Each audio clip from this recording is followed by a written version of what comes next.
Hola a todos y todas. En esta presentación vamos a abordar algunos contenidos introductorios para comprender el riesgo de desastres y la comunicación del riesgo. Y bueno, para comenzar, esto seguramente quienes trabajan hace algunos años en la temática ya lo han escuchado o hablado al respecto, pero aún hoy en algunos medios o incluso en las comunidades escuchamos hablar de desastres naturales o expresiones tales como la furia de la naturaleza. Acá vemos algunas noticias como la furia repentina de Otis o América Latina azotada por desastres naturales o la furia del tiempo. Y bueno, nosotros queremos comenzar haciendo notar que pese a que se diga esto ante la ocurrencia de un evento, usar la palabra natural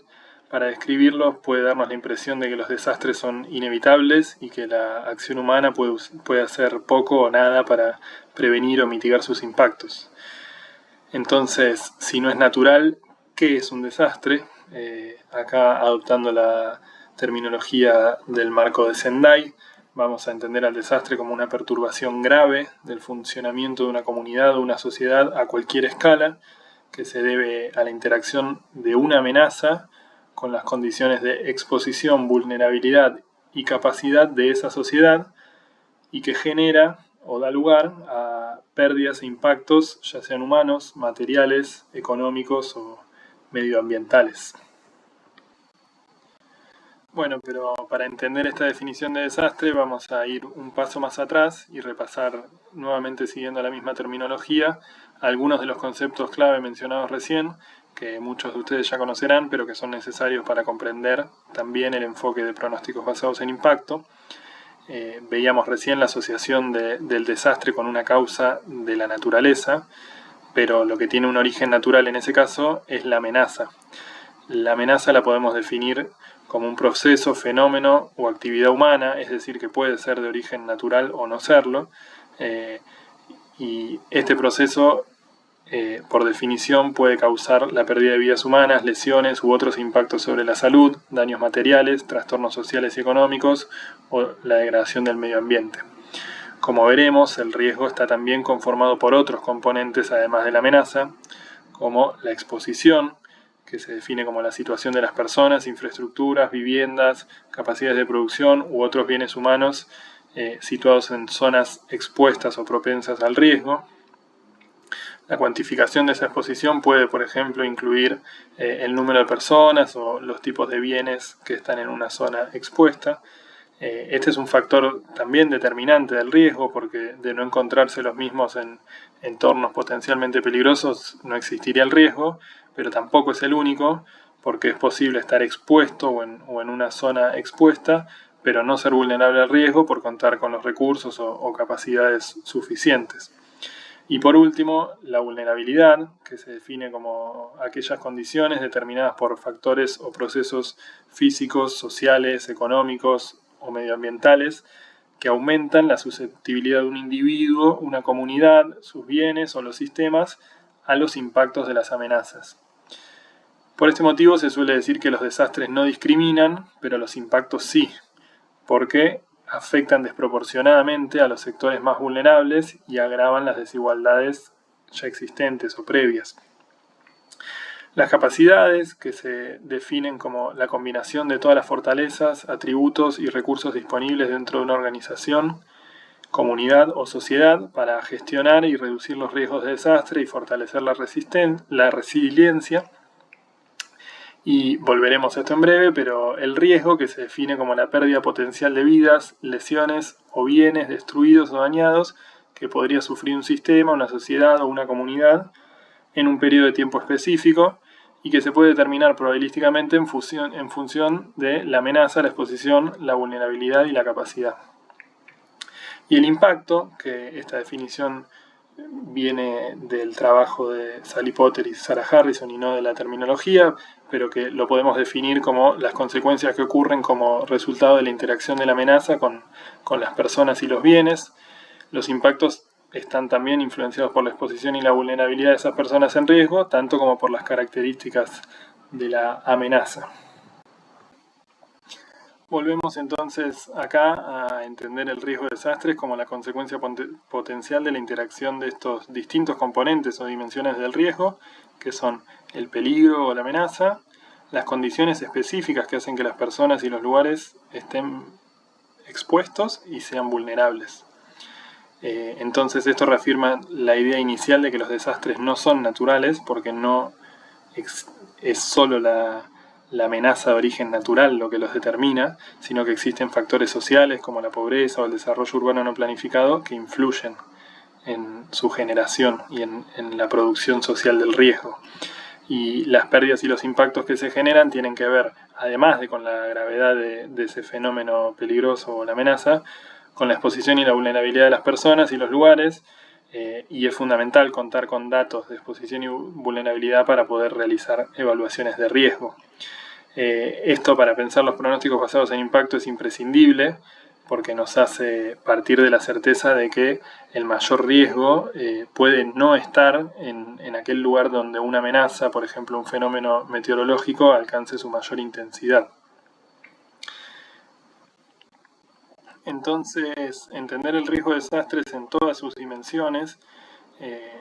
nos permite, o al menos es necesario, para romper con ese círculo de ocurrencia de un desastre, respuesta, recuperación y repetición del desastre. Lo que necesitamos gestionar no es solo la ocurrencia de un desastre, sino el riesgo en sí mismo. Es decir, situar al desastre como una fase más dentro de un ciclo de reducción del riesgo que también debe incluir acciones no solo de respuesta o de recuperación, sino también de prevención, que quiere decir tomar medidas para evitar los riesgos de desastre existentes y la creación de nuevos, por ejemplo, reubicar a las personas o bienes expuestos lejos de una zona de exposición.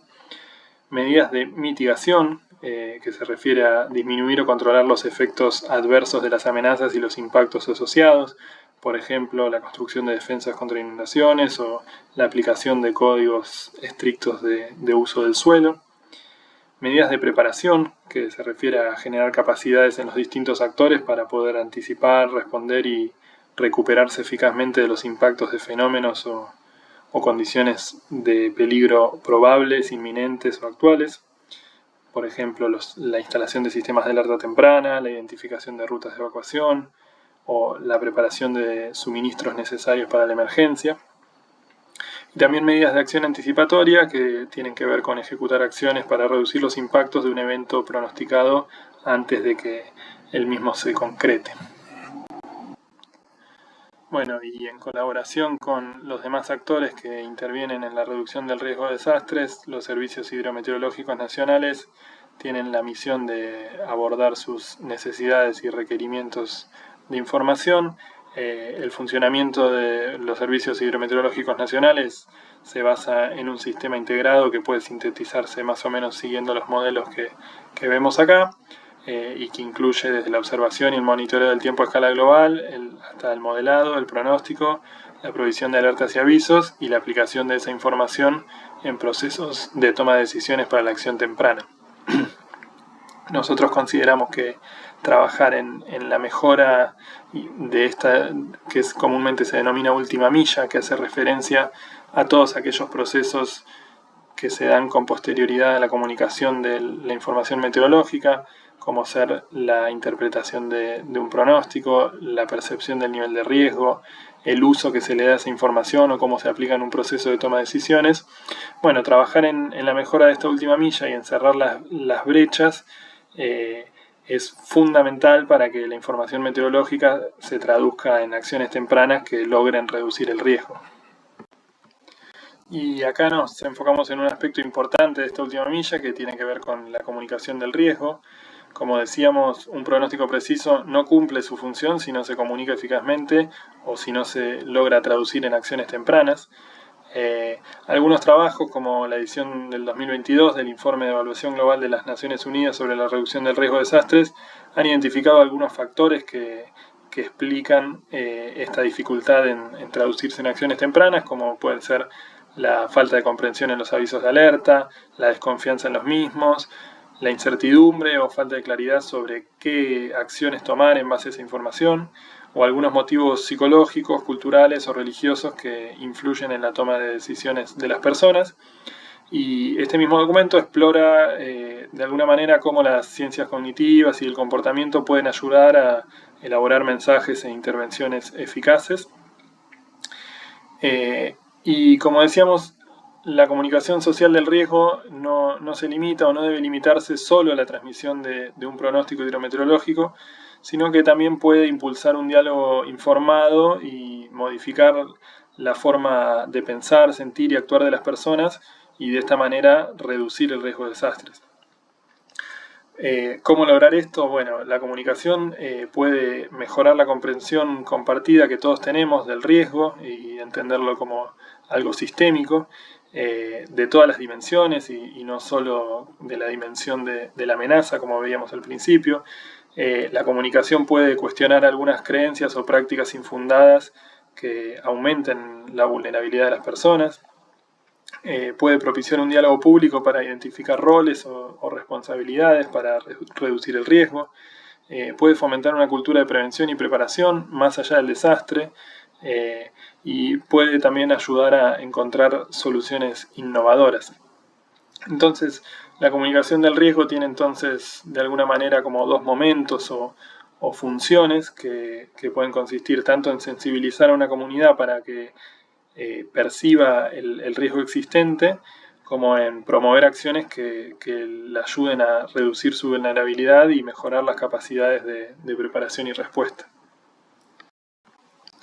Bueno, en relación con los pilares de la iniciativa Alerta Temprana para todas las personas, la comunicación del riesgo puede resultar un aporte transversal a los 4 elementos centrales de la iniciativa y no solo a la difusión de alertas. En relación al pilar 1, sobre conocimiento del riesgo de desastres, la comunicación puede ayudar a las personas a comprender la complejidad de las amenazas múltiples, los impactos potenciales y lo que se puede hacer para enfrentarlos. En relación al segundo pilar, la comunicación del riesgo puede proporcionar una forma de compartir ampliamente la información observada a nivel local, las posibles acciones para aumentar la comprensión y la confianza en los sistemas de vigilancia e impulsar la participación de la comunidad en el diseño de los sistemas de alerta temprana. En relación al tercer pilar, los medios y la comunicación del riesgo en general son vitales para llegar a las poblaciones con la información de alertas tempranas en forma rápida y a gran escala. Y en relación al cuarto pilar, sobre las capacidades de preparación y respuesta, la comunicación del riesgo ayuda sin dudas a mejorar la preparación para actuar, puede proporcionar instancias para abordar los factores que, como veíamos, pueden obstaculizar la acción, como las percepciones o creencias sobre el riesgo, las preocupaciones sobre los medios de subsistencia o disponibilidad de recursos, entre otros. Bueno, y nos preguntamos cómo podemos hacer para capacitar a las comunidades en riesgo para que tomen decisiones informadas y reduzcan el riesgo de desastres. Respecto a esto, el proyecto de comunicación del riesgo para la acción temprana, implementado por BBC Media Action en colaboración con la Oficina de Naciones Unidas para la Reducción del Riesgo de Desastres, elaboró estos dos documentos que vemos acá, que son una guía para la planificación de la comunicación del riesgo de desastres y una guía para la investigación esencial, y recomienda este proceso básico para guiar la comunicación del riesgo de desastres, que esta metodología propone las 4 instancias que vemos acá. En primer lugar, basándonos en entender, es decir, tomarse el tiempo para analizar y evaluar las personas, los destinatarios, cuáles son los problemas, el contexto y el ecosistema de comunicación en el cual se está buscando transmitir o comunicar un tema. La segunda instancia consistiría en planificar, es decir, identificar cuál es nuestra audiencia y considerar exactamente lo que se pretende lograr con la comunicación, visualizar cómo sucedería y por qué creemos que va a funcionar. La tercera medida sería llevar a cabo esto, es decir, ejecutar. Llevar una comunicación del riesgo de maneras que lleguen y resuenen con las diversas audiencias, que respalden los objetivos que hayamos identificado en el paso previo, hacerlo de manera clara, oportuna, coherente, y una cuarta instancia basada en mejorar, aprendiendo de lo que funcionó, evaluando qué impacto tuvo esta comunicación del riesgo en el corto y en el mediano plazo.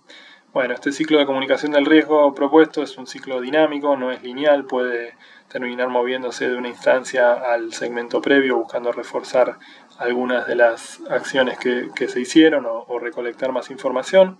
y se rige a su vez por 3 principios transversales que son la colaboración con actores y profesionales de distintos sectores y disciplinas para maximizar la precisión y la relevancia de la información, la creatividad para superar las barreras, haciendo los temas más accesibles, comprensibles y más fáciles de abordar, y el aprendizaje para avanzar en forma constante, evaluando lo que funciona y lo que no funciona, e implementando las mejores necesarias, y bueno, va a estar ahí disponible como un recurso también para apoyar las estrategias de comunicación.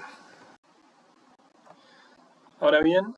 ¿cómo podríamos decir que debe ser un aviso o un pronóstico para considerarse bien comunicado o qué debe tener? Siguiendo acá al documento guía El futuro de los pronósticos basados en impacto para la acción temprana, que sintetizamos en otra de las presentaciones. Bueno, consideramos que un pronóstico o alerta bien comunicado se define como aquel que se difunde de manera oportuna, que es claro y carece de tecnicismos o palabras difíciles de comprender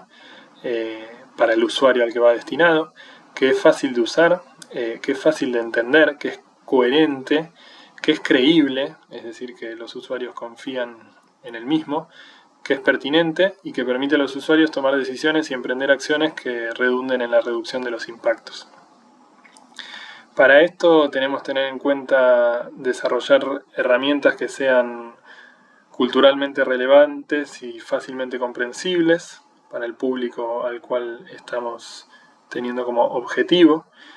Conocer en profundidad al usuario y a sus necesidades. Esto va a depender si son avisos destinados al público en general o a sectores de usuarios o usuarios expertos. Se debe tener en cuenta, como hemos visto anteriormente, el idioma de la audiencia al que va destinado, cuál es el canal de acceso a la información predilecto por estos usuarios, qué elementos visuales son los que consideran más comprensibles, qué información requieren y qué información les es innecesaria o irrelevante para ellos, algunos factores de diseño,